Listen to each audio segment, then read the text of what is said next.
Rhetoric is how we and things communicate a message. I know as a word, rhetoric has garnered a bad reputation. Many think politicians talk about what they would like to do with the laws, the economy, but it's much more common and innocent than we thought. It can also be like things that carry significance beyond just their main use. For example, family or personal relics, which those carries rhetoric. Now, you've probably heard of logos, pathos, and ethos, and some of us have heard about kairos. So I'll go over each of them briefly. Logos, logical appeal. Pathos, emotional appeal.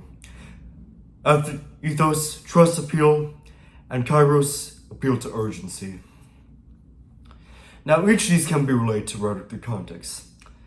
First off, to quote Lord Carroll on context and rhetoric, one of the first places to start is context. Rhetorical messages will always occur in a specific situation or context.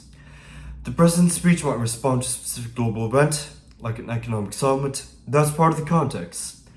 You choose your clothing depending on where you are going or what you're doing. That's context.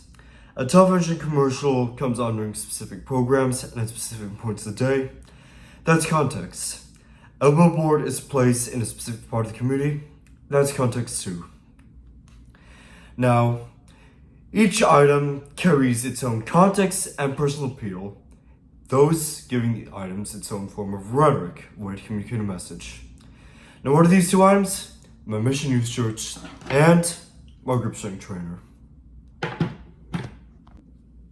Now, my first object is this Mission Youth shirt. On the front, there's a small image on the left pack that is an illustration of Jesus on a cross on a yellow, orange, and red background with the words Mission Youth under it.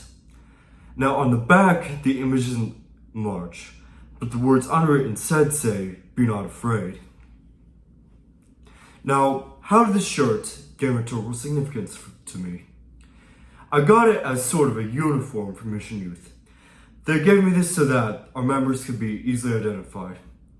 I got it from a Denver homeless feeding food line. Through our playlist line, I gave out water bottles and oranges to homeless people. And after we were done giving out food to the homeless people, my group went to go sit down with them and talk to them. I remember talking with this man who made street murals, and even though he wasn't a Christian, he showed up for Mission Youth's hospitality. Now, all that gave the shirt rhetoric through emotional significance and through the context of the event. What else gives the shirt rhetoric is the logos to the shirt. Well, how does the shirt have logos? It's because after casual use, it's not too fancy, not too worn out. It's casual use shirt. I can go use it for events that don't really require a formal dress code, or where I won't be like dragging myself like through dirt, dust, mud. For example, the gym. My second main object is a grip strength trainer. To briefly lead into what a discourse community is it is a group with common goals, specific methods of communication, genres that further the goals, specific lexis, and expert members within its ranks. And grip strength trainers gain a place there because the rhetorical message they send out does not just appeal to gym goers, but to people outside as well.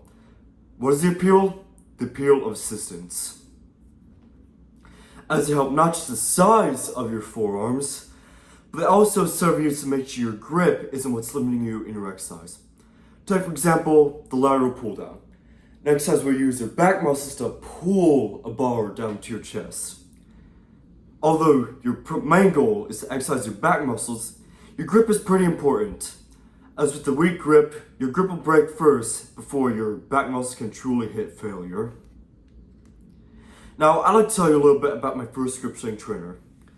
I initially got it because I wanted bigger forearms and didn't want to just do a bunch of wrist curls. And I got it from free stuff that my mom took home from the hospital because she works as a physical therapist. And they had some old stuff that they wanted to get rid of. And I was getting good with this grip strength trainer, but sadly, I lost it. So I went onto Amazon for a new one. A bit of appeal to urgency was there because I was afraid of losing all my forearm gains and going back to square one. There I encountered rhetoric through website design. Now, to quote the reading from Janae Cohn on what effective visual rhetoric using sizes is like, in visuals, different elements may be large while other elements may be small. Typically, the elements that are larger sizes than other elements are of greater importance than the elements that are smaller sizes, but larger things are not always more valuable.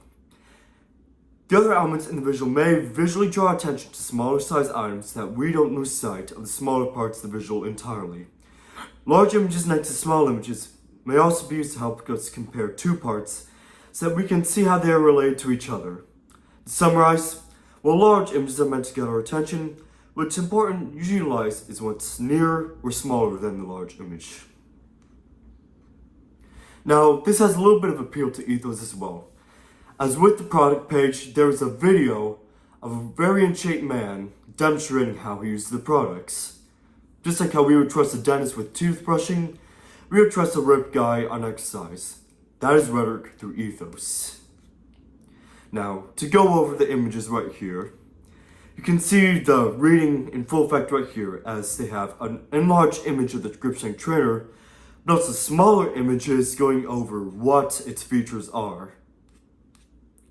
We can see here that it shows Amazon's choice overall pick.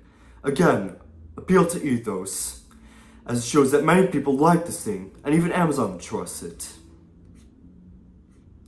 Here, same thing, it shows Amazon's choice, but also it shows two separate things. Again with the rating, big things to grab our attention, but also small things to show what's important about it. Same with this page right here. And finally, I like to draw attention to this page, as it shows appeal of the items, not just to sporty activities like baseball, tennis, and rock climbing, but also to more casual ones like piano, typing, fishing. And there's also a little bit of appeal for the adjustability of the grip strength trainer, mainly for beginners who don't know their current grip strength, as well as the appeal of slowly using it to get stronger. Now, the grip strength trainer has a little bit of appeal to sentimentality, similar to the shirt. Because back when I was in Colorado, me and my friends would do little competitions, seeing who could hold the thing shut the longest. And the grip strength trainer also has a little bit of appeal to ethos, but for me, personally. Why? It's because I would recommend this product. It's nice, it's adjustable, it does its job well, and it hasn't lost its strength even after several months of use. Rhetoric is how we and things communicate a message, whether it's through the logos of the casual use of the shirt, or the past of fond memories. With the grip strength trainer, it could be the logos becoming stronger so you could do more exercises, do them better, or the past of the fond memories you have with them. Heck, even the ethos of the positive views and the man's recommendation. In the end, communicating messages don't have to be for the whole world. They can also be messages that are personal just to us, whether through advertisement or through sentiment.